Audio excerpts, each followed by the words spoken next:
Feud. Who are you to tell me what to do with my own body? The question hung in the air like a guillotine blade, sharp, cold, and utterly unexpected. My fiancée, Caroline, had just snapped, Internet.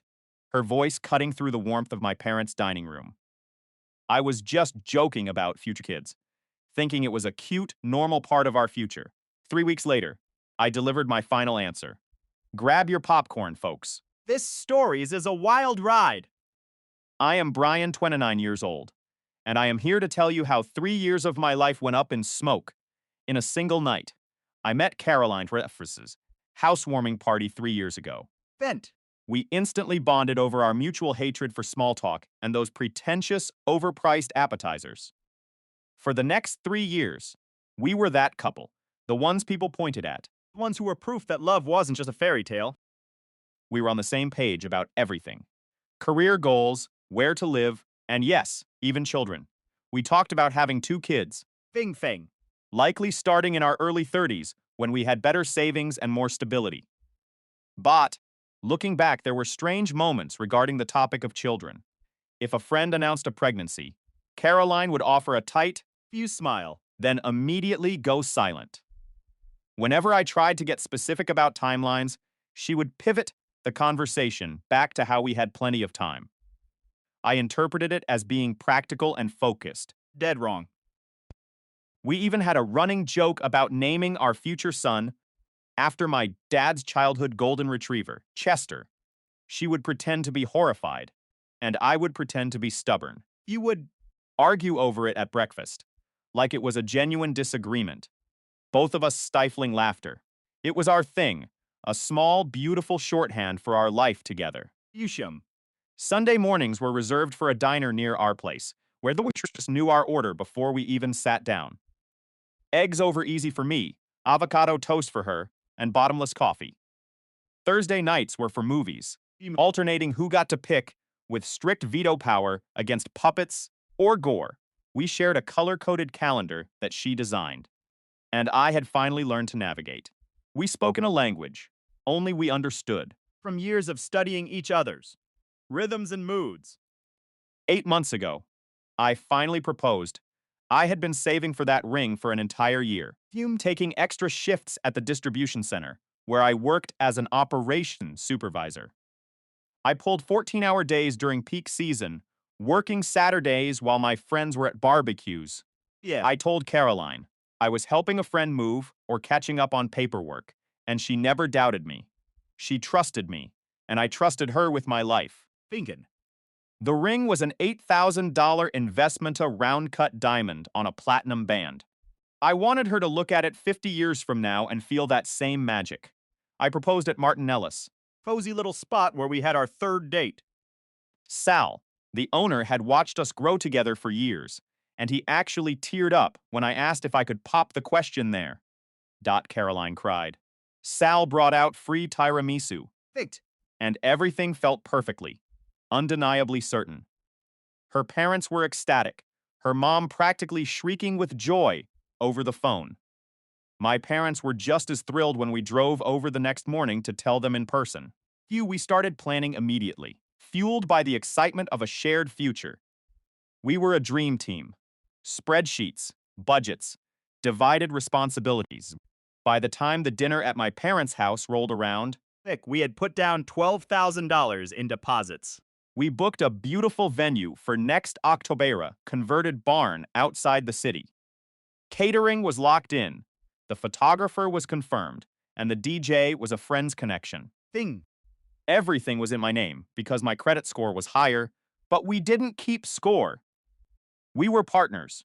We had lived in my two-bedroom apartment for 2 years, where she paid her share via Venmo every single month without fail. Fee. We blended our lives, shared our accounts, and built a foundation I thought was made of stone. I never had a reason to doubt her commitment. The dinner at my parents' house was intended to be a formal celebration. Frizz. My mom had been dying to use her good china and cook her famous pot roast for months. My parents, married for 34 years, really respected Caroline. My dad loved that she could actually listen and hold a conversation, remembering details about his woodworking long after they were discussed. Caroline seemed fine with the plan, though a bit distracted in the days leading up to it. I blamed the stress of her high-pressure account manager job. Full us. Her sister, Bailey, had been staying with us for a week. Bailey was a handful. She lived in Ostisman and hosted a podcast called Unshackled Woman that pushed a very specific, rather aggressive worldview. We sat down. Read. The roast was perfect, and the mood was light until my mom mentioned the future grandkids. She wasn't being pushy. She was just being a grand Mothertobe. I made a joke, something about, You. well, see if we can get a miniature Chester running around in a few years. That was when it happened. The air left the room.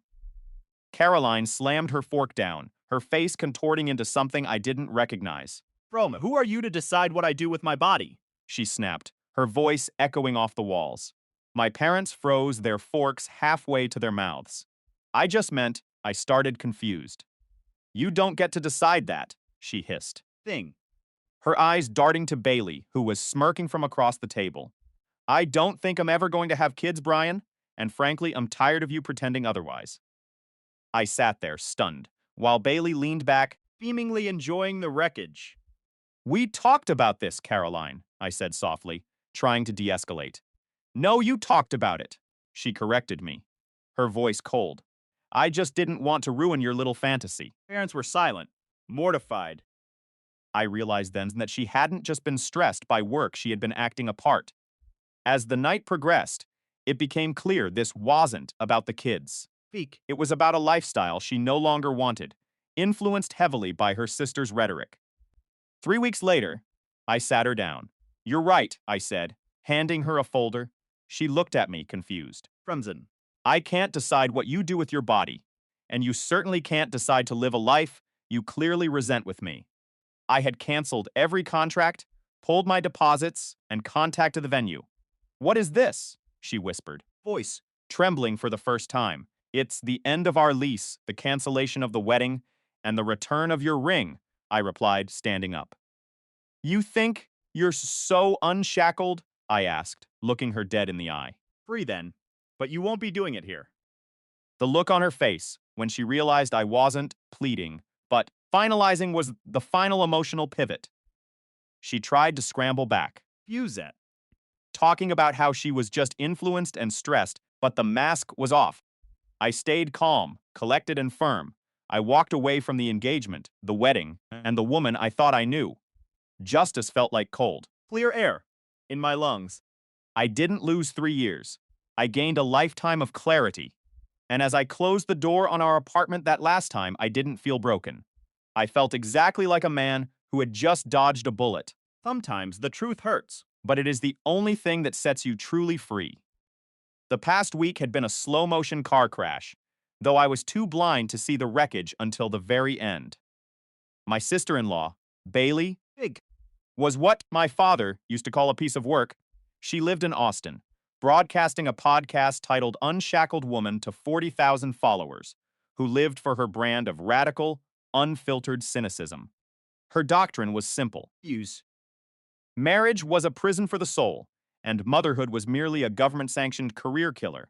To Bailey, a relationship was only valuable if it acted as a stepping stone for her own ego. To be discarded. The second, it stopped feeling convenient.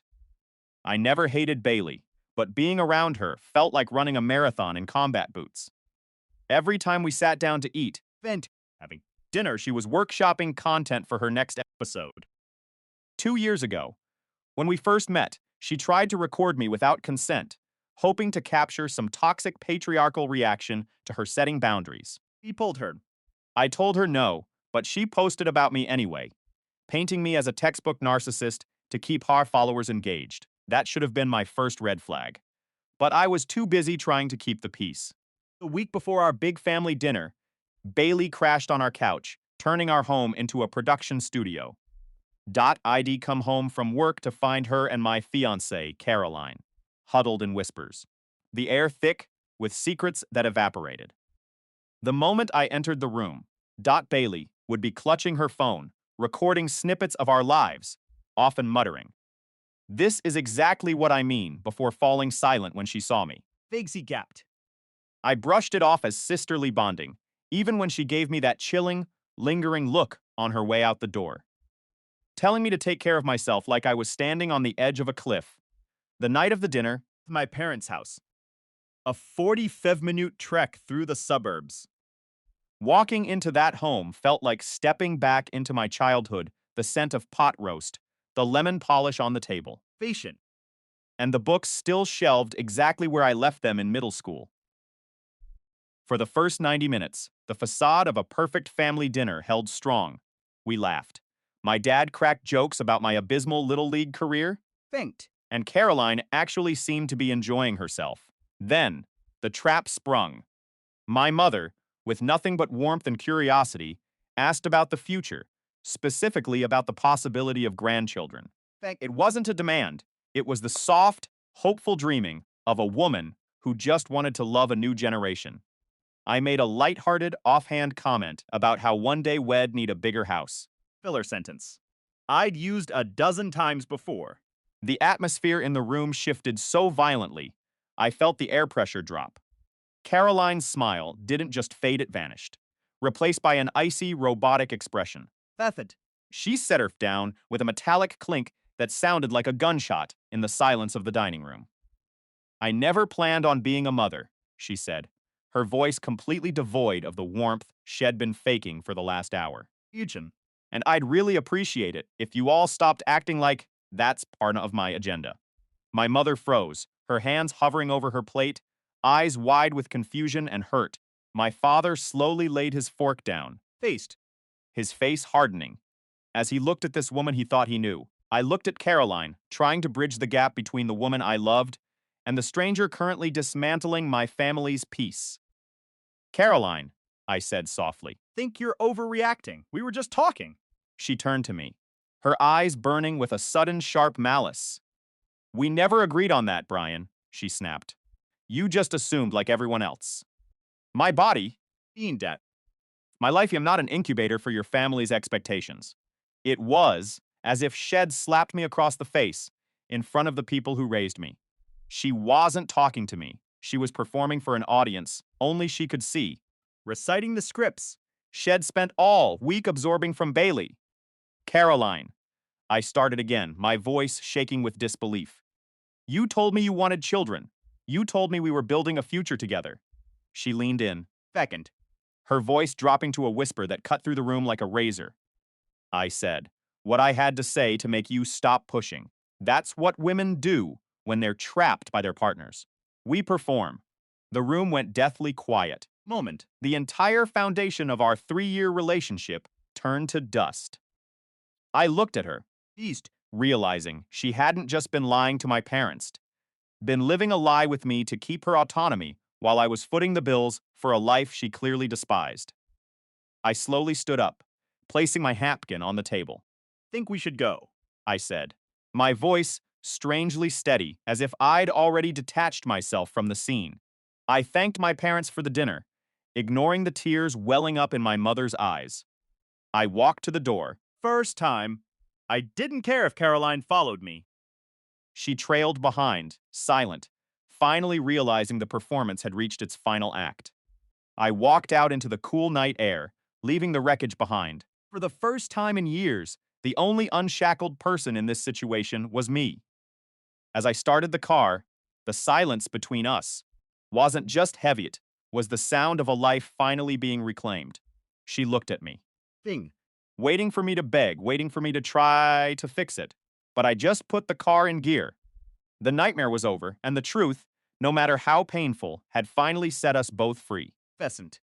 This is the story of how a single dinner party destroyed 3 years of trust, and how I discovered the invisible hand behind my broken engagement. The silence in the car was heavy enough to choke on. Things. Caroline sat with her arms tightly folded, staring out the window, vibrating with a defensive energy that made my skin crawl. We had just walked out of my parents' house after she had detonated a bomb in their dining room. Fingal a match. Not a single apology, not a shred of acknowledgement that she had just shattered the evening. When we pulled into the driveway, she marched straight to the bathroom and locked the door behind her. Fend. I heard the water start to run. It was a long shower, the kind you take when you're mentally sharpening your blade for a battle you plan to win. About 45 minutes later, View that. she walked out and sat in the chair directly across from me. You are not even going to say a word. What exactly is there left for me to say? We spent the next hour running in circles, a dizzying loop of blame and deflection. Thing singy. She insisted that I had put her on the spot, forcing her to speak her truth. I reminded her that she had ambushed my parents at their own table with a cold, calculated announcement that she never intended to be a mother. Blamed. She was finally being authentic. I told her she had been lying to me about a fundamental life goal for 3 years. I asked her, point blank, what she actually wanted from this relationship. Stripping away all the noise. Was it what she truly wanted, or was it just what her sister Bailey told her she should want? Suddenly, her phone buzzed on the table. She glanced at it, Felt it. and her entire expression shifted from cold anger to a strange, distant clarity. I just want a partner who respects my choices instead of interrogating them like a detective. Fest. Fat. And I want a partner who doesn't conceal major life decisions until we are mere months away from a wedding. It seems we both have plenty to think about. She took the couch that night, leaving me to stare at the ceiling. Running calculations I desperately didn't want to solve. The next morning, the house felt like a crime scene where the body had been moved, but the blood was still fresh on the floor. Caroline acted as if nothing had happened, She made coffee. scrolled through her feed, and asked me what I wanted for dinner, as if we weren't standing on the edge of a cliff. I played along for 12 hours, going to work and coming home. You. Moving around her like a polite stranger. On the third day, I finally called James. He was my oldest friend, the guy I called when the world felt too loud and my own judgment felt compromised. Coffee shop near his office. And I spilled everything. I told him about the dinner, the outburst, and the cold way she looked at me, as if my expectations were a personal insult. James listened, his eyes steady. Finally ran out of words. He took a slow, thoughtful sip of his coffee and looked at me. That is rough, man, but what does your gut tell you? Held him felt like someone had swapped my life out for a copy while I wasn't looking.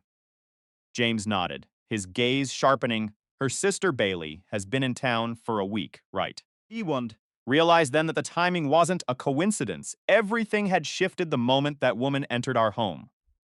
James leaned in, his voice dropping, not saying it's definitely the sister. Things. But I've heard that podcast of hers. She could convince a fish to resent the water it swims in. Just watch the patterns and keep your eyes open. I took his advice to heart. Over the next few days, Eased. I stopped being a participant and started being an observer. I noticed the midnight phone calls she took in the bathroom with the fan running to mask the sound. Fit. I watched her minimize her screens. The exact second I walked into the room, her vocabulary had changed, becoming filled with buzzwords like emotional labor, radical self-prioritization, and performative commitment. You as if she was reciting a script she hadn't written. And then I realized where the script came from. Bailey's podcast had become the soundtrack of our Maria G. Toby. It was playing in the car, in the kitchen. Through her headphones. At night, I started listening. Really listening. one episode was a scathing attack on the myth of the good partner, arguing that women were being groomed to accept the bare minimum. Fable. Is just a starting point, not a virtue, the voice on the recording preached. If the best thing you can say about your man is that he is reliable, you are settling. The next morning, Thinged. Caroline looked at me and told me she felt we had fallen into a rut. I had always thought our routines were the foundation of a stable, happy life. Apparently, in Bailey's world, they were evidence of stagnation. Fant. The final straw came when I heard an episode featuring a woman who had abandoned her fiancé weeks before the wedding. She described him as a placeholder, a rental car. She was returning, now that she had found a better model. You. Caroline was listening to this in the kitchen, nodding, while I stood in the doorway, realizing that I wasn't her partner anymore.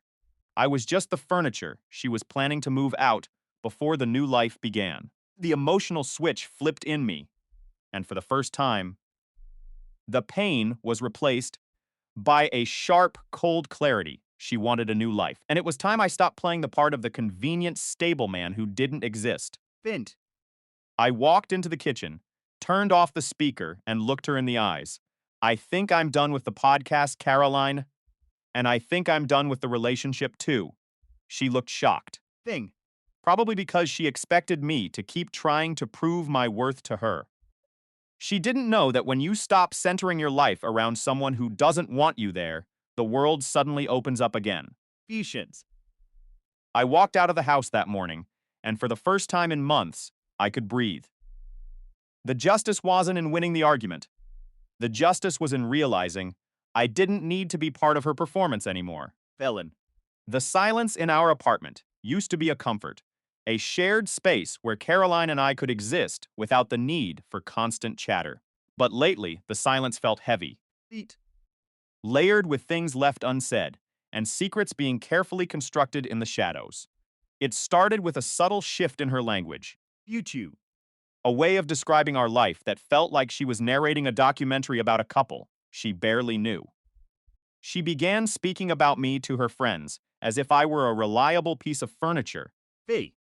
something that served a purpose but could be discarded when the decor needed updating. He's so predictable. I overheard her saying to Bailey over the phone, Fingshy. her voice dripping with a condescending sweetness that stung more than a direct insult. I was in the kitchen, carefully measuring out ingredients for a dinner I hoped would bridge the growing distance between us. You know. The way she spoke about our stability as if it were a deficiency rather than a foundation made my skin crawl. I just feel like I'm waiting for something more, she whispered. And in that moment, Yim pudding.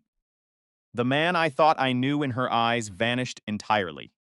The next evening, Caroline walked through the door and immediately shifted into a state of heightened frustration. He claimed. The division of our household responsibilities was fundamentally flawed, despite the fact that I handled the trash, the dishes, and the bulk of the maintenance. It's the invisible work, Brian, she insisted, Finked. waving a hand vaguely at the air, as if the concept were a tangible object I was too dim-witted to perceive. When I pushed for clarity, asking her to define exactly what was missing, Fusion.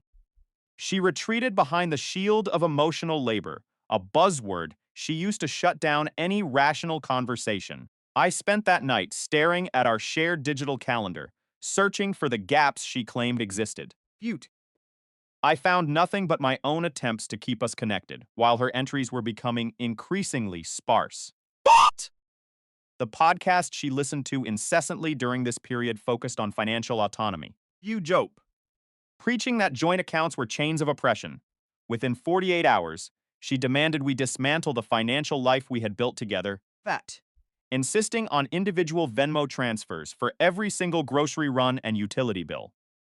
It was a systematic unraveling, a dismantling of us that felt like a surgical procedure performed without anesthesia. Finged. Then came the prenup conversation brought up casually over coffee, as if she were suggesting a new brand of cereal. It's just for protection, she said, her eyes never meeting mine, Finked.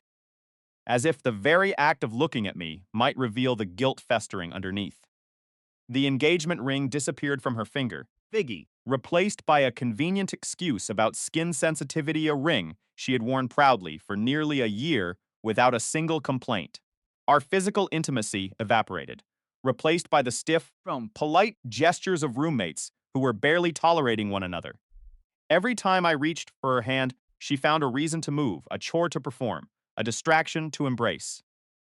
The breaking point arrived on a Thursday, Thing. the air thick with the humidity of a brewing storm. She was in the living room, deep in conversation with Bailey, making no attempt to hide her words from me as I stood in the kitchen doorway. Thing. I need to manage the logistics before I make any moves, she said, her tone cold and analytical. He thinks we're fine, which makes the whole process so much easier here, she added, followed by a light, chilling laugh.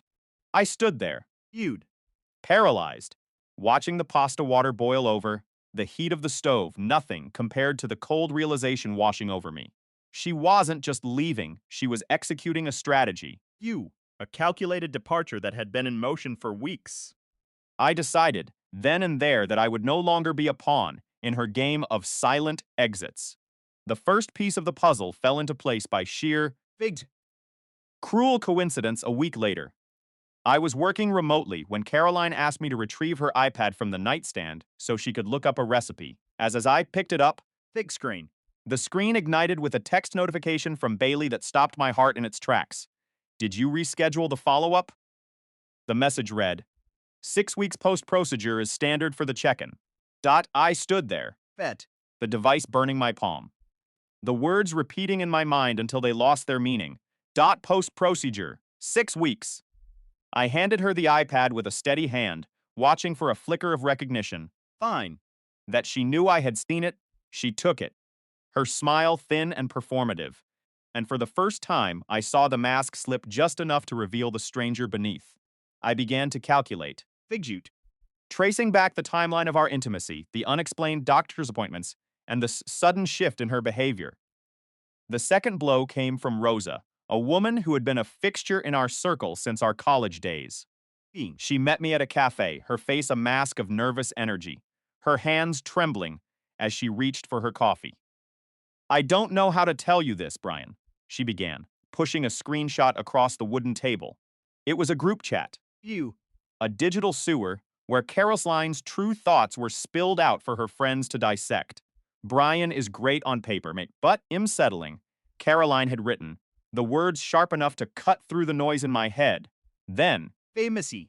there was the mention of the appointment, the confirmation that the pregnancy scare had been real, and that I had been excluded from the reality of it. She's handling it, Bailey had replied, You. turning my wife's medical crisis into a strategic plot point. Rosa looked at me with eyes full of pity, asking if I had known. But I couldn't speak, I only shook my head. Betrayal finally settling into my bones. Like a terminal diagnosis. The third piece, the final crushing revelation, arrived in the mail that very same evening. Picked. An explanation of benefits letter from our insurance provider lay in the tray, addressed to Caroline. Marked with the clinical indifference of bureaucracy. I stared at the envelope, knowing that once I opened it, Figged. there would be no going back, no pretending that my marriage was anything other than a house of cards. I slit the paper open, the sound of the blade tearing through the envelope, echoing like a gunshot in the quiet apartment. Fist. Inside were the details of a procedure that had happened weeks ago, a medical event that Caroline had navigated in complete secrecy. But it wasn't just the procedure that froze my blood, it was the name of the clinic and the date. Ingsen. It coincided with the weekend she had told me she was visiting her sick aunt in the city, the weekend I had stayed behind to paint our bedroom. She had lied about her location, lied about her health, Thanks. and lied about the very foundation of our family. I sat on the edge of the bed, the letter trembling in my hands, as the timeline of her deception finally became clear. Warrant. This wasn't just a woman wanting space. This was a woman who had systematically deleted me from her life while keeping me there to pay the rent and maintain the facade. I felt a strange sense of clarity replace the heartbreak, Beington. a cold, hard resolve that began to harden in my chest. She wanted to handle things? She wanted to treat our life like a rental car. Fine. I walked to the closet, pulled out a small locked box, Frummed. and placed the letter inside alongside the screenshots from Rosa. I would play the part of the unsuspecting husband for exactly as long as I needed to. I began to document everything, every conversation, every discrepancy. Fugus. Lie. The irony was that she was so busy planning her exit that she didn't notice the floor beneath her was already being pulled away. She still came home at night, still complained about the chores, Victim. still acted as though she were the victim of an oppressive domesticity. But the power dynamic had shifted, and she was too blinded by her own narcissism to see the target painted on her own back. I started moving my own assets. Few. Securing my future and ensuring that when the time came. The only person left with nothing would be the one who tried to leave me with everything lost. Vote. She thought she was the one orchestrating the end, but the end game had already been rewritten. The next time she brought up the division of labor, I didn't defend myself. I simply looked at her, smiled, and said, "You're right, Caroline. Let's make some big changes."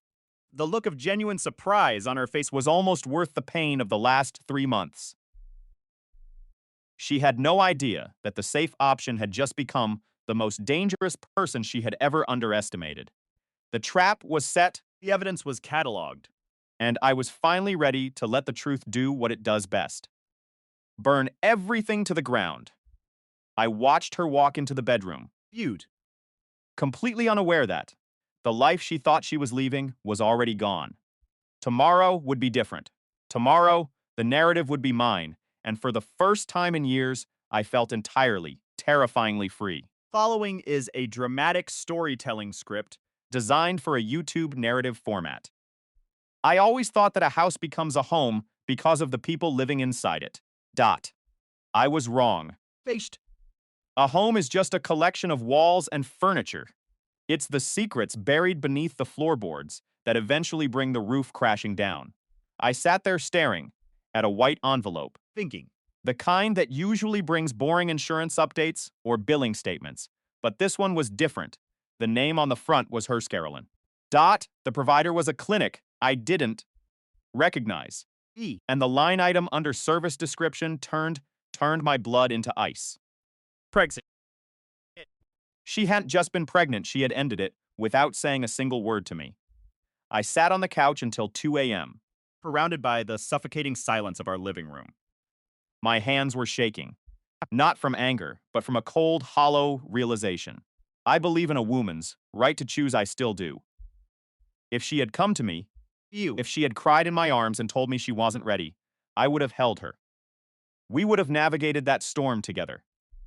But she didn't trust me. Instead, she had made the choice in the dark, Fed you. with her friend Bailey whispering strategies in her ear, while she looked me in the eye every morning over coffee. She was planning a wedding she called a trap to her friends. Think she. While letting me pour my savings into a future she was dismantling behind my back. I didn't scream. I didn't throw anything. Something inside me simply snapped, and in its place, a crystalline, terrifying clarity took over. Vent. I realized I wasn't her partner. I was just a placeholder, safe, reliable option she was settling for until something better appeared. The next morning, I woke up, kissed her forehead, Vent. and went to work like nothing had changed. But I was a ghost inhabiting my own life.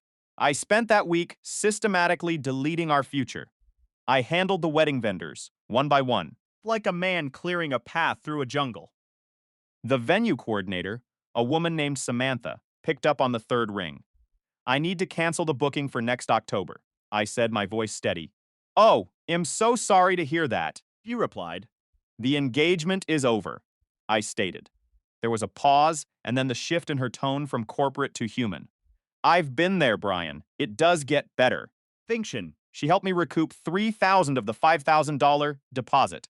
I felt a grim sense of satisfaction. The caterer, the photographer, the DGI hunted them down like a man on a mission. I lost money, sure. You. 12,000 in deposits turned into 6,000 back.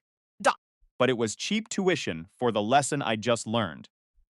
Throughout all of this, Caroline didn't notice a single thing.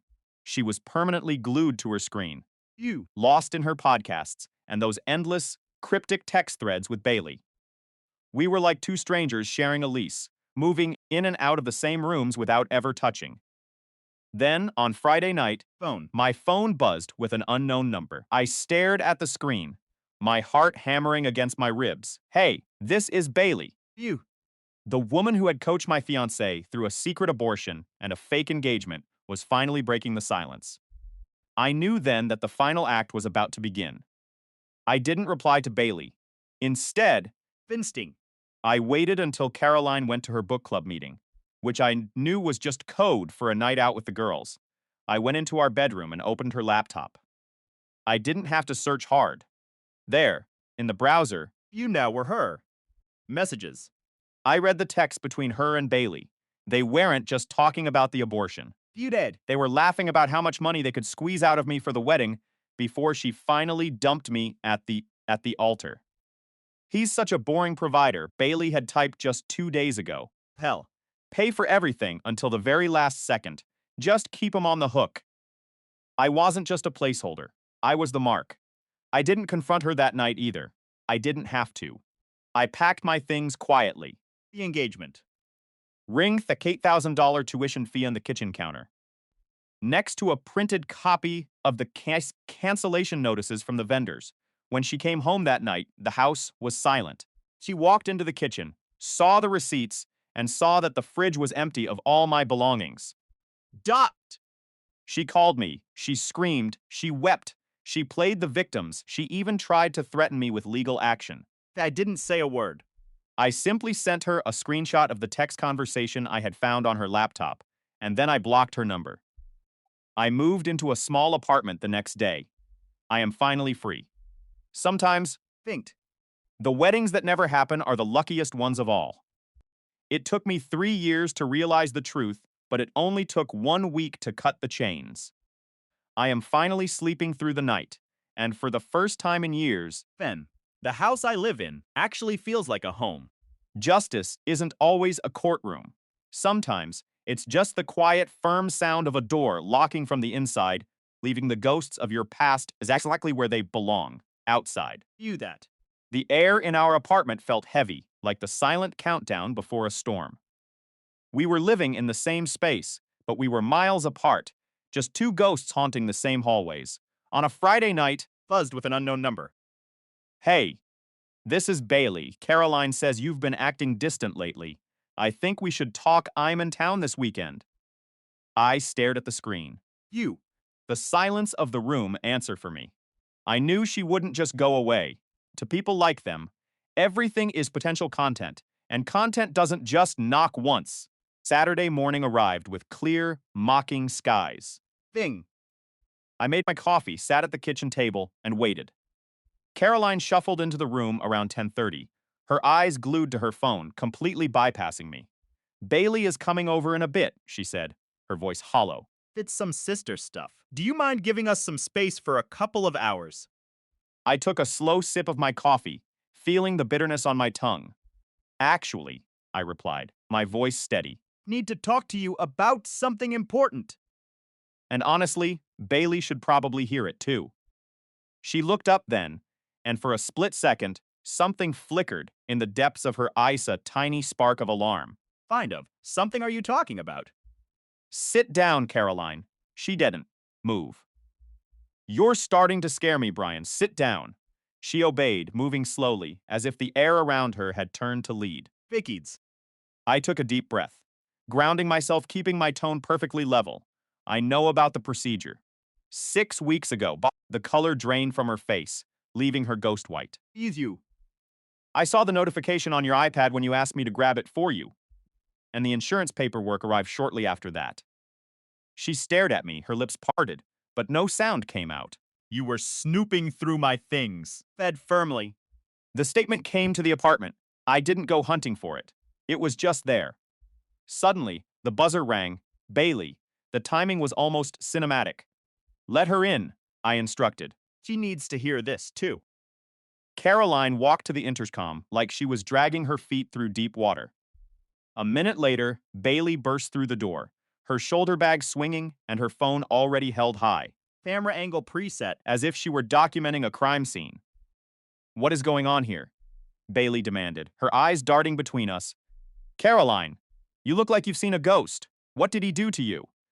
"She's perfectly fine." Interrupted. My voice sharp. "We are having a serious conversation. You are welcome to stay, but you need to put the phone away." Bailey scoffed. "I have every right to record this. This isn't content." Util. I cut her off, pointing to the device in her hand. "If you want to narrate your feelings later, go right ahead, but not in my living room." Bailey hesitated, her ego battling her greed, before she lowered the phone with obvious. Evidence. "Fine, but I'm staying. I wouldn't have it any other way." I turned my focus back to Caroline. "Here is the reality of the situation. I have canceled the wedding. Vendors. All the vendors have been notified. This apartment is mine, the lease is in my name, and I've already spoken to the landlord. You have 30 days to find somewhere else to live. The joint account has been split. Half is untouched. Caroline's face cycled through shock, denial, and pure, unadulterated confusion. Then, the tears started the classic, calculated flood. What? You can't just do this, she sobbed. We didn't even talk about this. This isn't fair. We are talking right now, I said. She tried the first angle, the emotional appeal. Baby, I'm so sorry. I should have told you. I was just scared. You would react. Bah! Everything was happening so fast, and Bailey was here, and I just panicked. Stop, I said, holding up a hand. You weren't scared. You made a conscious decision, hid it for 6 weeks. And kept planning a wedding you never intended to have. All while telling your friends I was just a safe option you were settling for. She went completely pale. How could you possibly know that? Rosa, I said. He showed me the group chat. She told me I deserved to know what my fiancé really thought of me. Caroline's eyes flicked to Bailey for a split second, a desperate look of inquiry. It was as if she were checking the script, looking for the next line to save her. That tiny, involuntary moment told me everything I needed to know about who was truly pulling the strings. Bailey stepped forward, her face shifting into damage control mode. This is exactly the kind of toxic reaction I warned you about. Caroline. He's being controlling. He's being punitive. You can't end a marriage engagement just because she made a private medical decision. Feats. Not ending it because of the decision, I said, my voice echoing in the quiet apartment. Ending it because of the lies, the secrecy, the 6 weeks of looking me in the eye while hiding something so fundamental. Fact that she's been describing me to her inner circle as a placeholder while I've been building a future she was actively sabotaging. That! Bailey's face twitched. She clearly hadn't expected me to have the receipts. Shifted to angle 2. Deflection and minimization. You are overreacting, Brian. This was one mistake, one small secret. Couples get through much worse than this. We can fix our communication. We can go to therapy. Feet. With someone who has been calling me a placeholder to her friends for months. No, thank you. Caroline tried angle 3. Bargaining with empty promises. We can work through this. We can do couples therapy. Visual. Therapy, even take a break while we figure things out. Whatever. You need, he'll do it. I love you. You don't get to say. You love someone you've been lying to for months, replied coldly. You had to call it a mistake when you had A whole support system, helping you maintain the web of lies. This isn't a misunderstanding. This is who you are. She shifted to angle 4. Righteous indignation. The tears stopped as quickly as they had started.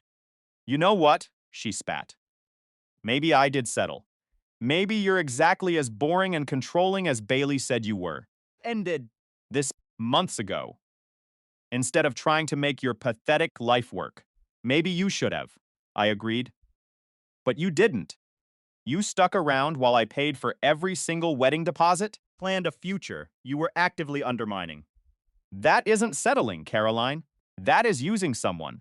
The room went deathly quiet. The threats. Her voice hardened, Figged. losing all pretense of sweetness. If you do this, I will tell everyone what kind of person you really are. I'll post about it on every platform. I'll make sure the world knows you abandoned me over a private medical decision. Vid. I looked at her for a long, steady moment, feeling a strange sense of liberation. Go ahead, I said. Tell whatever story you want. Post whatever you want. I'll tell the truth. Fuse. I'll tell them I ended an engagement with someone who lied about fundamental truths while planning a wedding she never intended to keep. People can decide for themselves who the villain is. She had nothing left. Thin. The manipulation playbook was officially exhausted. The tears weren't working. The threats had bounced off me like pebbles against a wall. She just sat there, looking smaller and more insignificant than I had ever seen her. Feeling the weight of the last few months lift off my shoulders. The ring, I said. Keep it, sell it, I don't care. Consider it severance pay. Severance, she whispered, stunned. Yes, I said. Full. Walking toward the door. It's a lot cheaper than a divorce would have been if I had married you and found out all of this 2 years down the road. Consider it a mutual win. I grabbed my jacket and didn't look back. Fend. The door clicked shut behind me, and for the first time in a very long time, the air outside felt clean. Severance. Phew, that's a Hell of a lot cheaper than a divorce would have been if S stayed with you and uncovered all this rot 2 years down the line. Consider it a win-win for both of us. I grabbed my jacket from the chair, frontalite. the leather cool against my palm. I walked toward the front door without looking back. Yep, when I return, I'd truly appreciate it if you've already started packing your things and making arrangements. 30 days. I paused with my hand on the doorknob, turning slightly to look at Bailey. By the way, that's a great podcast you've got. Goodbye. It's been really educational. B. You should honestly record an entire episode about this specific situation. Call it when unshackling goes wrong. Be the first one to tune in. Face. Bailey's face flickered through at least 5 different expressions in the span of 2 seconds: shock, anger, confusion, and finally a creeping realization. Behind her, Caroline remained slumped at the kitchen table, V. staring blankly at the empty space in front of her. She looked completely shell-shocked. Her crocodile tears had failed to manipulate me. Her hollow threats had fallen flat. And now, Ictal. she was sitting in an apartment she'd soon be forced to vacate, staring down a future that looked nothing like the one she had meticulously planned. I didn't feel a single ounce of pity for her. I just felt finished. V in bed. Everything was drained out of me, and for the first time in years, the silence in the room felt clean. Here is what actually happened over the next few weeks. Finged. Caroline finally packed her life into cardboard boxes and moved out 19 days later. She crashed at Bailey's apartment in Austin for a few weeks, likely venting and playing the victim to anyone who would listen. Before finally securing her own place back here in town. She tried reaching out to me exactly twice. The first time, she claimed she wanted to talk things through and find closure. The second time, He asked. if it'd be willing to reconsider our entire relationship. I didn't respond to either attempt. Some doors in life are slammed shut for a reason, and there is no key left to open them. As for Bailey, he actually did make an episode about the ordeal. She titled it When Sisters Choose Themselves. She framed the entire narrative as Caroline's grand awakening, casting her as a woman seeking her independence. And me. You. I was painted as the toxic, controlling ex-partner who simply couldn't handle a woman setting boundaries.